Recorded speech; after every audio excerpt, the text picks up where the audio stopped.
Sure you had a wonderful night. I said, let me give you guys update on GBP USD. Let's start with the monthly time frame. Looking at the pattern we had last month, you can see what we had last month was a bearish reversal pattern. You can see we had a spinning top. So when you have several reversal pattern like this, is a strong indication that the bulls are becoming weaker and sellers, the bears are showing up strong in the market. So based on how last month's candle closed, we should expect more bearish move on GBPUSD. We should expect more bearish move on GBPUSD, and there is a high probability that price will get to this level, okay, because there are a lot of stop losses at this level. So there's a high probability that they might push price down to this level, or at least to equilibrium price or equilibrium level. So how do you know price is at equilibrium? Apply your Fibonacci from this swing low, and this is the most recent swing high, you can see.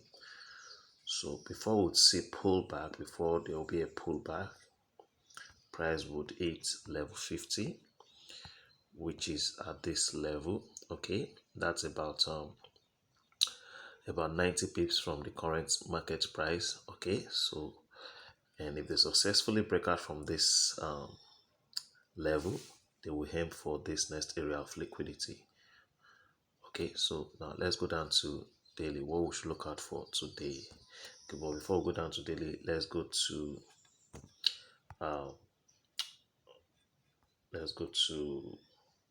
weekly. Okay, so also you'll see what played out last week. 2 weeks ago we had a what's it called inverted hammer. Okay, and last week candle closed as a spinning bottom, right? Indecision candle.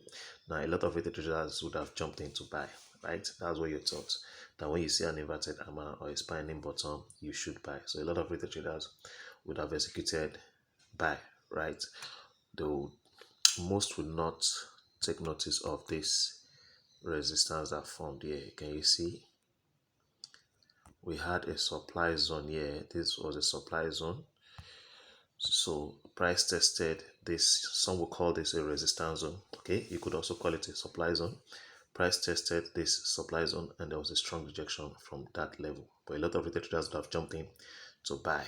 Okay, and their stop losses would have been at this level. Some would have set their stop loss at this level, these lows. So you can see they've cleared liquidity at this previous low. Can you see that? So yesterday CPI was released, and the news favored the dollar, and you would see after the release of, let's go to daily, after the release of and also if you look at this was Tuesday candle, right? Yeah, this Tuesday candle, this is what a shooting star indicating change in trend from bullish to bearish. So this bearish move was expected yesterday technically, and fortunately the CPI news was positive for the dollar. Okay, so after the news was released, you'll see the massive drop on GBP USD, because technically GBP USD was bearish and the news also favored the dollar. So you can see the massive drop. It was massive. You can see immediately. This was when the news was released. You can see price dropped over 100, and I think over 150 pips. Okay, in less than let's go to 1 hour. Okay, in less than 1 hour, it delivered over 80 pips in less than 1 hour.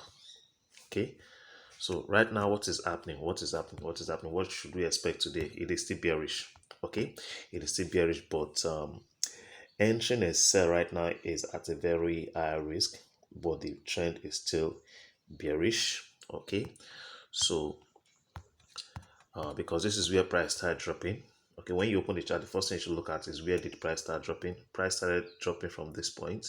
So if you are not entered sell at this point or at this point, entry sell at this current market price is at a very high risk, because price is likely going to pull back from this point. It is likely going to pull back from this point. So personally, if I'm to trade GBP USD, I'm looking at this area. So the areas I'm considering. If a 4-hour candle closes above this high, I might consider buying. Okay, if a 4-hour candle closes above this price 1.2566, I might consider buying. Then next now do is to apply my Fibonacci tool. Okay, apply the Fibonacci, take it from recent swing high to swing low. Okay, but I need to wait for for a bullish candle to close above this high. Okay, wait for a bullish candle to close above this high, apply Fibonacci. I want to see price pull back to a premium level before I would sell. Okay, before I would sell, price has to pull back to premium, or at least it should get to 50% level, 50% level. So at these areas, I would look out for a bearish reversal pattern. That is when I will sell. Okay, but since the trend is still bearish, if a 4-hour candle also closes below this new support, okay, this is the most recent support. If a 4-hour candle closes below that level, then I should go bearish on GU. If a 4-hour candle closes below this level, I should go bearish on GU. Then my stop loss, because this is area I'm considering buying, right? So my stop loss will be few pips above this level. I could set my stop loss at this level. You can see we had a doji here, right? So my stop loss will be at this level, which is like on 6, that's about 16 pips from this level. So this is where I will set my stop loss if I'm selling below this level. So that's my take on GBP USD. GBP USD is still bearish, and we are expecting, I think, PPI today, production price index. I think it's today. Okay, I think it's by 1:30. So that would also determine what price will do. Okay, so that's my take on GBP USD. I hope you got value from this video. I'll see you in the next video. Thank you.